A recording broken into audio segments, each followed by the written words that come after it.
très heureux de vous savoir nombreux branchés sur votre chaîne Résolution TV dans les comptes de l'émission Famille en paix. La présentation, c'est Madame Rachel Ngoy et Madame Soleil Chiamba. Pour ce 4e numéro de Famille en paix, nous avons le réel plaisir de recevoir pour vous un homme à la personne du chef Kambimbi. Bonjour chef. Bonjour madame. Pouvez-vous vous présenter? Merci beaucoup. On m'appelle par le nom du trône, chef Kamimbi. Je suis le chef des terres de la ville minière de Kolosi, toujours ici chez nous à Kolosi, là où nous sommes ici. Donc je m'appelle chef Kamimbi. Merci beaucoup. Pour le sujet d'aujourd'hui, nous allons parler du droit coutumier sur le mariage. Chef, pour vous, la première question, qu'est-ce que le mariage coutumier? Merci beaucoup madame. Le mariage coutumier, là il y a d'abord le mot mariage. Si on voit le mariage, on voit comment ce monde se remplit. Tel que Dieu avait dit, allez remplir le monde. Et ça c'est pour dire que non, allez remplir le monde par le mariage. Et maintenant, on voit le mariage qui s'accompagne avec le mot coutume. Donc le mariage coutumier, c'est le mariage qui s'est fait par le consentement de deux familles, la famille de l'époux et la famille de l'épouse, sans la présence de l'autorité civile, tout comme de l'autorité religieuse. Donc à ce niveau-là, sur le mariage coutumier, ça se termine par seulement les deux familles, par le consentement des deux familles, sans l'intervention des deux autorités, l'autorité religieuse et l'autorité civile. Ok, merci beaucoup, chef. Comment se marie-t-on ici? Ici chez vous, à Kambimbi. Ici chez nous, dans notre coutume ou bien ici chez nous à Kambimbi? Bon, justement, dans votre coutume? Dans notre coutume. Oui, oui. Bien sûr, dans notre coutume, telle que nous les Sanga, même Jadi. Parce que si on voit la coutume prime toujours Jadi. Actuellement, la coutume est en train un peu d'être bafouée. Parce que jadis, ici chez nous, les Sanga, les gens se mariaient dans le sens, c'est le consentement des parents. Si le parent de l'époux voit que non, mon fils a grandi, donc il est capable de former aussi son foyer, donc les parents se décident donc, de prendre pour lui une femme. Maintenant, ce sont les parents, par exemple si c'est le papa de l'époux, là où il passe dans des villages, tout ça, il voit, non, peut-être chez son ami, il y a une fille responsable, une fille digne qui se comporte bien. Donc si on dit une fille qui se comporte bien, ce n'est pas par sa beauté, donc c'est par sa manière, par son savoir-vivre. Donc on voit la côté par son savoir-vivre. Déjà le parent de l'époux décide que non, en tout cas cette fille, si on la marie à mon fils, ils vont bien fabriquer leur foyer. Donc automatiquement, le papa décide, il ne passe pas directement à dire à la fille que non, mon fils va te prendre à mariage. Non. Donc il collabore avec son ami là, donc le parent de l'épouse. Il lui dit, sans que le garçon puisse savoir, tout comme sans que la fille puisse découvrir que non, il y a arrangement entre les deux parents. Maintenant, le parent de l'époux intéresse le parent de la fille que non, okay. J'ai besoin que mon fils puisse épouser chez toi. Donc, comme il savait déjà, lui aussi pour refuser c'était compliqué parce qu'il s'est déjà renseigné, est-ce qu'il est marié, il est fiancé, elle est fiancée ou bien elle n'est pas fiancée, tout ça. Donc le parent s'est déjà renseigné. Maintenant, ça se passe comme ça à l'amiable. Si le parent de l'épouse accepte automatiquement, le papa annonce à la famille que non, j'ai besoin d'aller épouser dans telle famille-là. Maintenant, c'est la famille de l'épouse qui va annoncer à la fille là que non, il y a tel garçon qui viendra t'épouser. Donc on identifie même le garçon là. C'est comme ça s'est passé ici chez nous. Ce n'est pas tel qu'on voit aujourd'hui. Donc c'est la femme qui trouve le fiancé. Non. J'ai dit ici chez nous, ce sont les parents, donc même les jours de la prédote, ce sont les parents qui vont chercher donc, ce qu'on appelle la richesse, en Swahili on l'appelle mari. C'est ce sont les parents donc des garçons qui vont chercher maintenant quelque chose comme symbole pour aller prédoter. Ce n'est pas le garçon qui va chercher son argent pour aller prédoter, non, non. Donc, c'est le parent qui va chercher l'argent pour aider son fils. Là, il cherche tout, il prédote, tout ça, aussi la dot.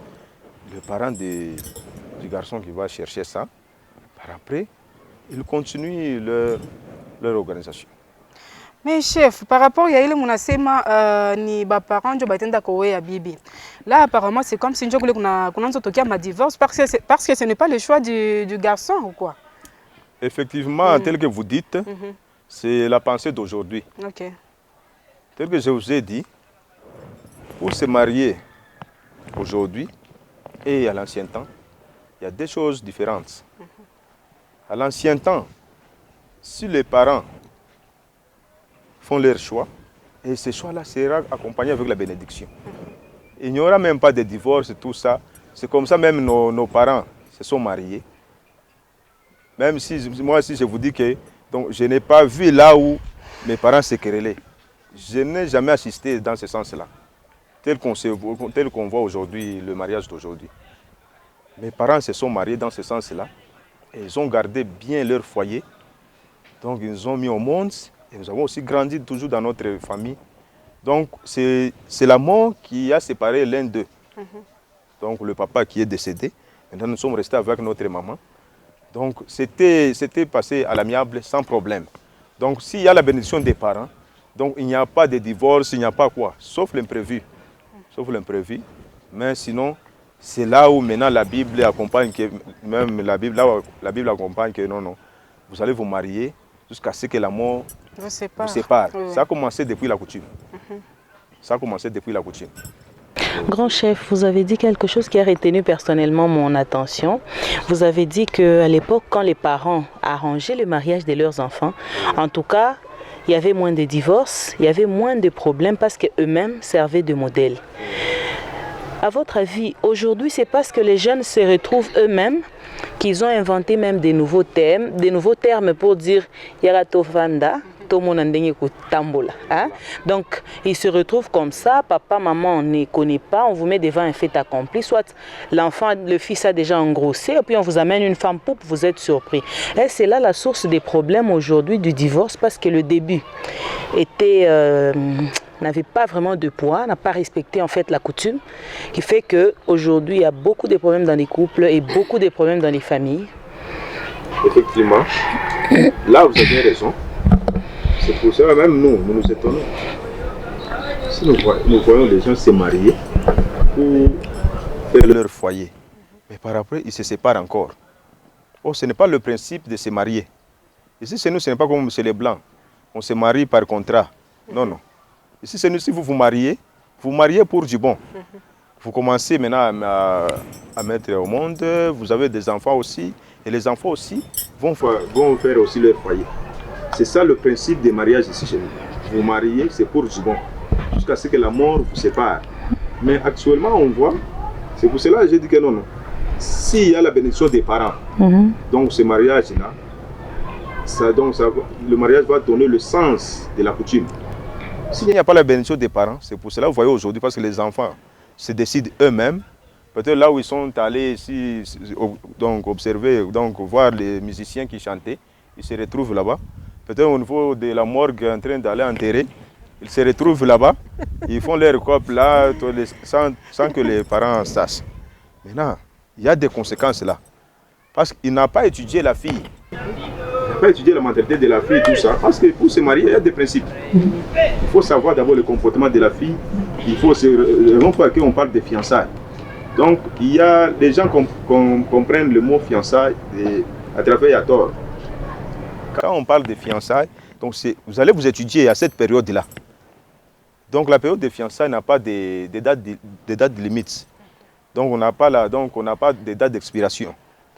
Donc vous allez vous étudier à cette période-là. Si vous voyez que non, cette fille n'a pas de bonnes manières, là vous la lâchez directement, vous laissez la main.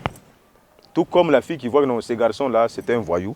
Il ne respecte pas mes parents, il n'est pas respectueux, tout ça. La fille aussi, là aussi laisse la main. dans ce sens-là. Mais cette fois-ci, il n'y en a pas.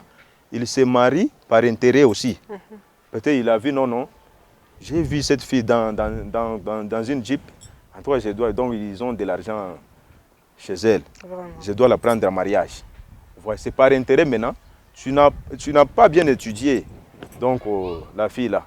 Tout comme la fille à son tour n'a pas bien étudié donc, le garçon qui viendra donc l'épouser. C'est ça le problème. C'est pour cela qu'il y a des conséquences. Parce que ce sont des pensées précoces. Donc on se marie par pensée précoce, sans toutefois analyser, sans toutefois voir est-ce que c'est mon choix ou pas. Donc c'est la femme que Dieu m'a donnée ou pas. C'est dans ce sens-là. Grand chef, est-il permis ici à Kamimbi que quelqu'un prenne seulement la fille d'autrui, il la prend comme ça pour femme, sans respecter tous les droits coutumiers qui existent? Ce n'est pas permis, parce que si on parle le mariage, quand on voit le mariage coutumier, parce que c'est la coutume, dans tout le mariage, c'est la coutume d'abord qui est en première position. Donc la procédure, c'est ce qu'on appelle le mariage coutumier. Donc il faut commencer par qu'il y ait le consentement des parents. Pour le consentement des parents, il faut qu'il y ait aussi donc, ce qu'on appelle la prédote, vous prédotez. Après prédoter, vous dotez aussi. Après doter maintenant, vous fixez le rendez-vous entre les parents. Les parents se fixent les rendez-vous. Comment est-ce qu'ils vont honorer leurs enfants? C'est dans ce sens-là. Si quelqu'un qui vient, sans toutefois les parents sachent, ils se prennent là-bas et ils commencent à fabriquer leur foyer. Là, on ne peut pas appeler ça comme mariage. Je ne sais pas si c'est quoi là maintenant dans ce sens-là. Peut-être dans d'autres pays. Ici, chez nous au Congo ou bien ici en Afrique, ça, ce n'est plus mariage. Ok, ça, ce n'est plus mariage. Ça, ce n'est plus mariage. Chef, le mariage coutumier a-t-il la primauté sur les deux autres mariages, c'est-à-dire le civil et le religieux? Les uns pensent que le mariage coutumier n'a pas de primauté sur les deux mariages, mariage civil et mariage religieux. En soi, et moi je vais vous confirmer que le mariage coutumier a des primautés sur les deux mariages. Sur le mariage civil et sur le mariage religieux. Pourquoi? Peut-être vous allez me demander pourquoi. Pourquoi, oui, oui. Et expliquez-vous. Je vais m'expliquer. Je vais m'expliquer plutôt. Je m'explique dans ce sens-là. C'est-à-dire, donc, il n'existe pas le mariage civil sans passer par le mariage coutumier. Tout comme il n'existe pas le mariage religieux sans toutefois passer par le mariage coutumier. Tout commence d'abord par la coutume. C'est pour ça qu'au commencement, je vous ai dit que le mariage coutumier, c'est le mariage qui s'organise par le consentement des parents, sans toutefois sans l'intervention de l'autorité civile, tout comme de l'autorité religieuse. Donc le mariage en soi, avant que la loi puisse nous donner même le principe des mariages, nous délimite sur le mariage aussi. Donc le mariage a commencé depuis nos ancêtres. Il y avait déjà le mariage. Tout comme depuis la Bible, c'est pour cela, la Bible avait dit qu'allez et multipliez-vous. Il fallait commencer par le mariage. On se multiplie par le mariage. Et non par le raccourci, tout ça, non, la Bible ne reconnaît pas ça. Pas de raccourci, hein, le chef l'a dit, madame. Nos téléspectateurs comprennent très bien que les raccourcis ne sont pas vraiment encouragés parce que dans l'explication du chef, je viens de retenir aussi quelque chose de très important, c'est que quand les gens se retrouvent et qu'ils s'acceptent, la bénédiction des parents est très importante. C'est pour ça que, en tout cas, il n'y a pas de mariage religieux avant le mariage coutumier. Même l'état civil ne vous donne pas le livret de mariage avant que la coutume vous accepte. Donc, le mariage coutumier est très important et c'est une base solide qui permet à cette petite famille qui se crée d'avoir des enfants qui vont grandir dans un environnement paisible. Au début, retenez avec moi que le chef a dit qu'il n'a jamais vu ses parents se tirailler. C'est des principes de morale que nous, aujourd'hui, chers jeunes, chers auditeurs, n'arrivons pas peut-être à comprendre pourquoi. Mais en tout cas, nous souhaitons que vous profitiez de l'expertise du chef pour bien arrangé au début. Si vous êtes déjà lancé, en tout cas, famille en paix ne vous condamne pas. Hein? Famille en paix ne vous condamne pas. Vraiment. Si vous êtes déjà lancé, essayez d'arranger les choses, comme le chef l'explique là, à votre niveau, selon votre entendement, le consentement de vos parents, pour que cette famille ait des enfants qui vont grandir dans des environnements en paix. Là-dessus, je reviens un tout petit peu vers le chef. Chef, vous pensez que même le phénomène que nous voyons aujourd'hui des enfants sur la rue, comme on les appelle maintenant, en rupture familiale, est-ce que c'est une conséquence de ce mauvais début que nous venons de souligner? Oui, je vais y arriver. Je rentre un peu sur la question que vous m'avez posée sur la primauté. Primauté, bien sûr. Oui, sur la primauté. Au moment, donc le mariage coutumier prime sur les deux mariages-là. Tel que je vous ai dit, il n'y a pas mariage civil sans mariage coutumier, tout comme il n'y a pas mariage religieux sans mariage coutumier. Pourquoi? Parce que la cérémonie qui s'est faite, prédotée, dotée, ou bien annoncée donc, auprès des parents, tel qu'actuellement, donc il y a ce qu'on appelle Makuta ya Saouti chez les autres, donc dans d'autres tribus, on dit Makuta ya Saouti. Donc on donne à la fille donne à ses parents, tout comme à ses tantes, que non, c'est l'argent que mon mari m'a donné pour annoncer que non, il y a quelqu'un qui m'a sollicité pour me prendre en mariage. Donc tout ça, et puis prédoter tout ça, ça se passe toujours sur le plan coutumier. Parce que si vous voyez très bien, il n'y a pas l'existence de l'autorité civile, tout comme de l'autorité religieuse. Donc tout ça, c'est toujours le mariage coutumier. Donc le processus de mariage coutumier. Parce que ça peut commencer comme à l'ancien temps. Si vous faites ça, donc vous prédotez, vous dotez, après vous organisez, vous faites le mariage sans toutefois aller donc à l'église, sans toutefois aller à l'état civil. Donc ça se limite par là, vous vous mariez. Et il y en a ceux qui sont mariés comme ça. Même nos parents se sont mariés toujours comme ça, ils se sont limités par la coutume. Tout ça, c'est ce qu'on appelle le mariage coutumier. Ce sont des procédures de mariage coutumier. C'est pourquoi j'ai dit que non, ça prime. Parce que même si vous allez au niveau de l'état civil, l'autorité de l'état civil vous demande, est-ce que la dot a été versée? Vous voyez? Très important. On vous demande, on pose cette question. Si la dot n'a pas été versée, donc l'autorité civile se limite à ce niveau-là que non. Allez terminer d'abord. Donc il donne donc la valeur au mariage coutumier. C'est dans ce sens-là. Tout comme à l'église, on ne peut pas bénir le mariage tant que la dot n'a pas encore été versée. Même le pasteur ne peut pas le faire. C'est pour cela, il y a ceux qui ne savent pas que donc l'autorité civile, tout comme l'autorité religieuse, toutes deux respectent le mariage coutumier. Il faut que donc le mariage coutumier prime avant tous les deux mariages-là. Parce qu'il fallait que la coutume épuise d'abord ses principes. Maintenant, les deux commencent aussi à accompagner. Donc le mariage coutumier prime sur les deux mariages. Mais chef, quelle est son importance? L'importance du mariage coutumier, Oui. bien sûr, il y a plusieurs importances. Si je peux brosser sur l'importance des mariages coutumiers, c'est-à-dire dans la société, donc ça nous rappelle comment garder notre culture en première position. C'est pour cela que ça accompagne donc la sociologie africaine. Ce qu'on étudiait dans la sociologie africaine, on étudiait aussi notre culture, comment notre culture doit se répandre dans le monde, dans ce sens-là. Donc, une fois c'est marié coutumièrement, donc même les enfants qui sont là, qui voient comment on se marie, donc les enfants gardent leur culture dans la tête. Même à l'absence de leurs parents, ils vont dire que non, nos parents faisaient ceci. Avant de se marier, il fallait commencer par ici. Même si vous venez, les gens se demandaient, vous venez d'où?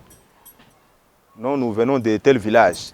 Le fait là de se demander, peut-être ça peut arriver que vous êtes des frères biologiques, dans ce sens-là, frères et sœurs biologiques. Mais vous ne savez pas, peut-être celui qui est parti, je ne sais pas si en Europe, il a grandi là-bas. L'autre, il est parti, je ne sais pas si en Amérique, il a grandi là-bas. Et maintenant, vous vous retrouvez là-bas. Alors vous devez, avant de se marier, si vous vous retrouvez là-bas, vous n'allez pas faire vous-même, vous prédotez, les garçons donnent l'argent de la dot, ou bien ils donnent la dot à la fille. Non, vous allez recourir toujours chez les parents pour donner la valeur au mariage coutumier. Donc si vous rentrez là-bas, maintenant les parents commencent à vous poser des questions. Tu es originaire d'où? Toi tu viens d'où?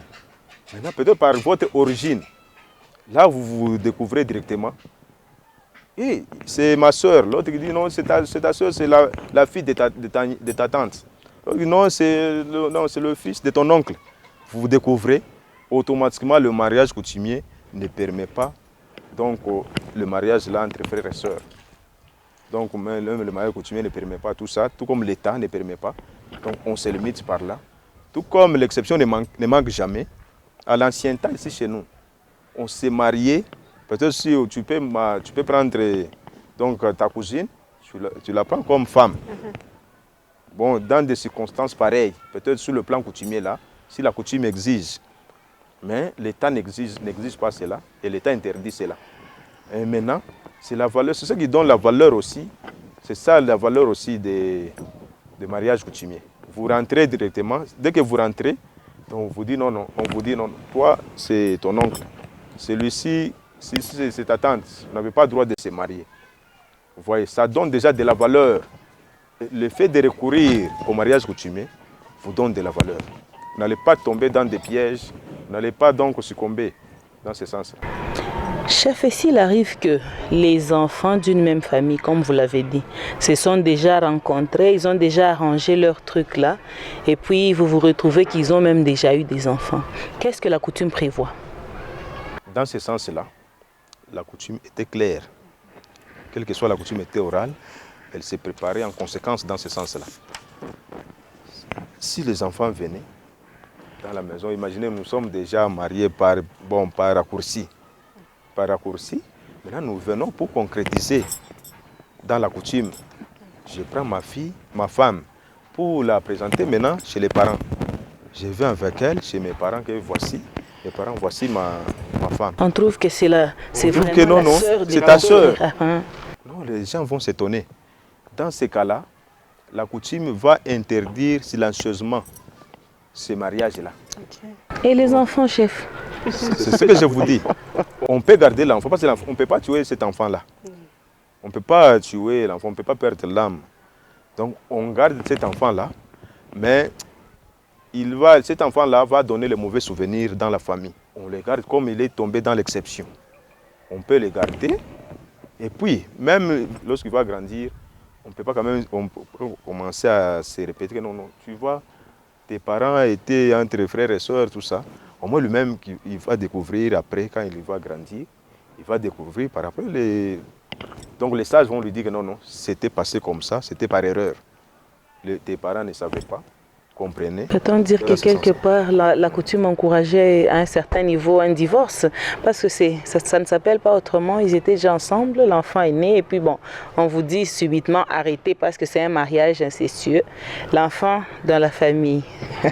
Si vous savez très bien, même la loi est venue accompagner la coutume seulement. Vraiment.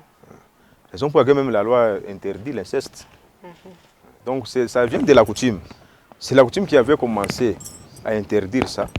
Et maintenant la loi qui est venue pour valoriser la coutume. C'est l'inceste là, donc la loi refuse. Sur place ici, est-ce que vous prenez le temps de sensibiliser les jeunes gens qui doivent se marier afin qu'ils s'imprègnent de cette coutume et qu'ils évitent de tomber dans cette exception qui pourra peut-être, on ne sait jamais, occasionner un divorce? Bien sûr, dès que vous venez de le dire, c'est ça notre rôle principal. Nous, chefs coutumiers, nous, autorités traditionnelles que nous sommes. Donc, c'est ça notre rôle. Ça commence d'abord dans notre maison. Nous sensibilisons dans notre maison. Parce qu'on ne peut pas commencer à balayer. Vous commencez, surtout vous les mamans, vous savez très bien, vous commencez à balayer donc dans la parcelle, puis vous entrez avec la poussière là dans la maison. C'est impossible. Il fallait commencer dans la maison. Donc vous faites sortir la poussière là, donc la saleté là, vous la faites sortir en dehors. Par après, vous prenez ça, vous vous jetez. De même que nous, autorités coutumières, donc nous commençons la sensibilisation dans notre propre maison pour que ces bêtises n'arrivent pas. D'ailleurs, ici chez nous, il y avait des conséquences. Il y avait des conséquences, surtout chez nous, chez les Sangas. si les enfants font des histoires pareilles, c'est pour cela que j'ai dit les parents interdisaient ça silencieusement. Ok. Il ne faut pas publier ça. Il ne faut pas que tout le monde puisse découvrir que tel enfant et tel enfant, ce sont des mêmes pères, mêmes mères, mais ils se sont mariés. Là, en tout cas, chez nous, chez les Sangas, dans notre coutume, les gens ne publient pas ça. C'est là qu'on appelait, on dit non. Ok. C'est-à-dire, on va te jeter des mauvais sorts. Oui. Même, vous allez mourir, tous deux. Oui, vous allez mourir. Si les sages, donc, ou bien les charlatans donc, du village découvraient ça, c'est risquant. C'est pour cela, pour prévenir les parents séparer ces deux types-là, donc à l'amiable, donc sans querelle, tout ça, donc on les sépare. C'est lui qui part chez son oncle, par exemple, si c'est à Lumbashi, l'autre qui part si c'est à Likassi. Ils se séparent comme ça et chacun commence à continuer sa vie. C'était comme ça, oui. Il y avait des interdits. C'est pour cela les parents, donc, arrêter ces histoires-là silencieusement, sans toutefois qu'il y ait des publications. Chers téléspectateurs, il faut vraiment respecter la coutume. Hein? Il faut vraiment respecter la coutume. Madame Soleil, tu as quelque chose à ajouter? Bien sûr, c'est comme on l'a déjà dit, nos téléspectateurs doivent comprendre que ce sujet a une importance très capitale parce qu'aujourd'hui, on entend parfois des nouveaux termes, comme on l'a dit, on se demande, ce parent qui s'est donné la peine d'avoir son enfant 9 mois dans le ventre, lui donner naissance, l'élever, grandir, devoir la prendre comme ça n'honore pas. Et le chef l'a souligné, c'est parmi les conséquences des divorces, des enfants abandonnés, parce que quand les deux familles ne se sont pas consenties pour que leurs enfants soient mariés femmes, ou que nous n'avons pas, en termes clairs, respecté la coutume sur le mariage, on tombe dans des conséquences comme ça. Et aujourd'hui, c'est un fléau, c'est un fléau mondial. Les enfants sont vraiment abandonnés pêle-mêle parce que papa, maman, vous avez commencé irresponsablement. Vous ne vous êtes pas montré responsable au début. Quelque part, quand les parents disent mon fils veut prendre ta fille, à l'époque c'était parce qu'ils voyaient bien que ce garçon est mature, il est responsable, il peut prendre en charge un enfant. Mais aujourd'hui, quand toi-même par un coup de foudre ou vous vous regardez bien dans les yeux, vous vous dites non, toi là et moi on fait affaire, vous vous acceptez vous-même, vous n'avez pas encore la notion de la responsabilité et c'est un problème très très sérieux dans la société. Donc très chers jeunes, très chers téléspectateurs, papa, maman, conseillez les enfants, essayez de les orienter, leur demander de respecter cette étape, de ne pas la sauter. Le chef a dit que dans l'église, on ne peut pas bénir un mariage sans respecter la coutume. Mais il y a des gens qui ne... Je respecte beaucoup la confession, mais qui ne respectent pas du tout ce droit-là. Il suffit que le monsieur ait beaucoup d'argent et dit non, pasteur, moi je te donne ça béni. Lui, il bénit, il ne suit même pas que là, à la coutume, on n'a pas encore fini. Vous comprenez? Alors, chers parents, essayez de remettre les choses en ordre, essayez d'aider les enfants pour que cette société qui va se créer demain soit une société où on verra des familles en paix. Plus des familles en paix, ça amenuise un peu le risque d'avoir des divorces, des enfants sur la rue et tout ce que nous connaissons aujourd'hui comme troubles dans la famille. C'est vrai que les problèmes ne manquent pas, mais il y a une façon de les résoudre. Je reviens sur ce que le chef a dit au début. Ses parents, il ne les a jamais vus se tirailler. Vraiment. Beaucoup de nos téléspectateurs marieront cette idée parce que c'est aussi mon cas. Je ne les avais jamais vus se tirailler. Donc, c'est une interpellation très forte auprès de tous nos téléspectateurs. Les enfants qui grandissent aujourd'hui, ça ne sert à rien de brûler les étapes. Respectez la coutume et vous en verrez les bénéfices, beaucoup de bénédictions, parce que ça va vous permettre d'être stable, de former des familles fortes, qui forment aussi des sociétés fortes, Madame Rachel. Bien sûr. Vraiment. En tout cas, chef, un petit message, même en Swahili, Ok, merci beaucoup. Un petit message kwa toto yangu bote beko mwantite ya Kamimbi. Okay. Toka tunebalomba wafuate mashauri ya baparent yabo ya shiba sultani yabo bachunge nabo baprepare vile wazazi yao balibakomesha wakakomesha watoto yao mzuri, parce que ipashi watoto yao banazala watoto wanakuwa ba delinquant. Kama wewe paturu yako balikuzala banakuchunga bien, mais à ton tour aussi tu dois aussi respecter quand même ton fils. Tu dis que non, comme j'ai grandi, je dois aussi me marier bonnement, dignement, et aussi je dois quand même mettre au monde. Si je mets au monde, je dois quand même être responsable de mes enfants. Il faut mettre cette pensée-là dans la tête.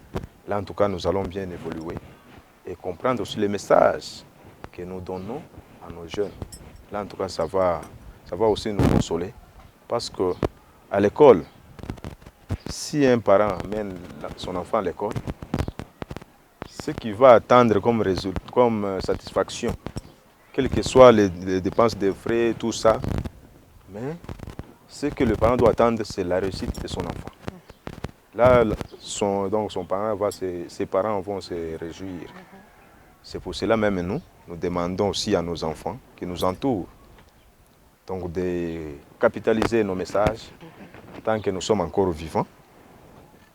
On dit effectivement il n'y a pas de succès sans successeur, bien sûr. Même après nous, il y aura d'autres aussi qui commenceront à former. C'est pour cela que nous formons. Après nous, il y aura aussi que nous formons aussi, vont commencer encore à réformer aussi. Nous demandons à nos enfants de capitaliser bien le message. Parce que nous sommes enseignants aujourd'hui. Hier, nous étions élèves aussi. Mais aujourd'hui, comme nous sommes enseignants, nos enfants sont des élèves aussi. Nous leur donnons les cours donc, de la coutume. Demain, ils seront aussi des enseignants aussi. Ils vont aussi enseigner. Mais s'ils n'ont pas écouté ce que nous leur disons, en tout cas c'est compliqué pour eux. Ils seront des malheureux. Parce qu'ils n'auront pas de matière à donner aux enfants, à leurs enfants. C'est pour cela que nous leur demandons encore qu'ils viennent toujours à nous écouter. Après, nous avons un monde, un message, il y a mariage coutumier, valeur et mariage coutumier, il faut repentir. Ce n'est pas seulement ici chez nous au Congo, tout comme pas seulement chez moi ici dans mon entité de Kamimbi, ce n'est pas seulement au Congo, partout dans le monde. Il faut que les gens comprennent qu'il faut qu'il y ait aussi le rôle du mariage coutumier, parce que le mariage coutumier a un rôle très important. Pourquoi j'insiste sur ça? Parce que l'éducation commence dans la maison. C'est dans la maison que commence l'éducation. Parce que le mariage civil vient compléter seulement le mariage coutumier. Donc le mariage religieux vient compléter seulement le mariage coutumier. Et si le mariage coutumier bâcle, donc on tue la vie de tout un chacun. Donc on tue toute une vie de quelqu'un. En tout cas, c'est pour cela que j'insiste à nos enfants de nous porter oreille afin de capitaliser ce que nous disons aujourd'hui. Parce que c'est pour leur intérêt aussi. C'est pour leur intérêt. Et ils vont aussi donner ces messages-là dans des générations en génération. C'est ce que je peux donner comme message à mes enfants. Ce qui est important, c'est de nous écouter et mettre en pratique. Avant que tu ne conclues avec le chef, il y a une question qui m'est venue en tête. En fait, chef, nous avions parlé nos émissions passées d'un sujet qui était vraiment à pic. C'est vrai qu'on n'a pas encore eu le point de vue d'un homme là-dessus, mais j'en profite, l'occasion faisant le larron. Dans la coutume, est-ce qu'il était aussi prévu que la femme, une fois elle est prise, avec son mari, est-ce qu'il était permis qu'elle pouvait aussi travailler ou exercer en fait une activité pour épauler son mari? Ah, bien sûr. J'ai suivi bien cette émission-là la fois passée. Okay. J'ai suivi. Et moi aussi, je devrais vous poser, même sur les réseaux sociaux, vous poser la question de savoir pourquoi vous vous basez toujours à poser des questions sur la femme. Il fallait quand même qu'il y ait aussi le sens contraire. Vraiment. Chercher aussi l'homme. Il faut poser la question à l'homme aussi. On les a manqués 2 fois, mais ils se sont excusés. Ils vont venir. C'est gentil, vraiment. Ça, c'est gentil. Parce que vous allez recouper les informations sur les 2 personnes là-haut. Bien sûr. Donc, si on épouse la femme, pour dire que non, la femme, on peut l'interdire peut-être de travailler, tout comme elle peut travailler. Mais normalement, dans le mariage coutumier, quand on s'est marié, c'est pour que la femme reste donc femme de ménage. C'est l'homme qui va porter donc la croix de ses enfants, s'il y a les enfants, parce que les enfants, c'est le conséquence des mariages. S'il y a les enfants et la femme, parce qu'on ne se marie pas pour les enfants, non, non. Si on se marie pour les enfants, on devrait commencer peut-être à demander, ou bien à voir là où on a dit, non, cet homme, donc si on se marie avec lui, on aura des enfants. Tout comme cette femme, si on se marie avec elle, on aura des enfants. C'est dans ce sens-là, on ne se marie pas pour les enfants, mais les enfants sont des conséquences du bonheur de votre mariage. Dans ce sens-là. Mais on ne se marie pas dans la coutume, j'ai dit, pour que la femme travaille. Non, non. C'est l'homme qui portait la croix de toute la maison. La femme est là pour peut-être la cuisine, l'homme qui part chercher, et puis il vient, il lui donne.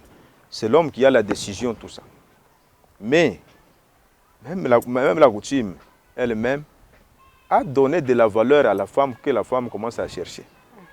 Parce que ça s'est vérifié dans la coutume. Je me base dans la coutume, pourquoi? Parce que le sujet d'aujourd'hui, c'est pour la coutume. Oui, il faut que la coutume est complète sur ces points-là aussi. Si je vois très bien, donc la femme, depuis l'ancien temps, la femme travaillait toujours.